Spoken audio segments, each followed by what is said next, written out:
ओम साईराम जय साईराम। सर्वदा सबुकिछि तुम मन अनुजाई हेबा उचित। यह संभव नुहे पिला माने। सेथिपाई एक संपर्क रे परस्पर को बुझिबा आवश्यक। निज घरर कथा बाहरे समस्तंकु कुह नाही। लोक मानंकु तो अन्य मानंक घरर कथा सुनिबारे आनंद मिली थाए। से तुम पाखरु शुणी पुणी तुम घरर कथा अन्य काहाकु कहिबे। एइपरि भावरे तुम घरर बदनाम हेबो। सेथिपाई मु कहे कि तुम घरर कथा काहा आगरे प्रकाश कर नाही।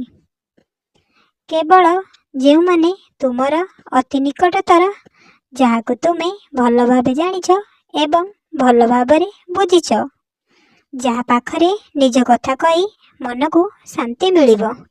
तुमे तुम हृदयर कथा सेमानक पाखरे किछि परिमाणी रे हेबा उचित, नचेत समस्तंकु कहिबा जरूरी नुहे। तुमे जेते अधिक मो नाम जप करिबो सेते अधिक पुण्य अर्जन करिबो।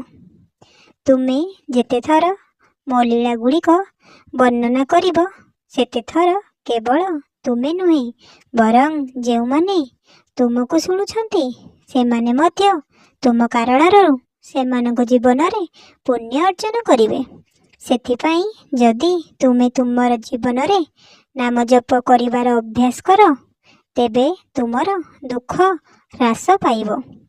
खुशी रे रुह, खूब हस। मो आशीर्वाद तुम सहित अछि।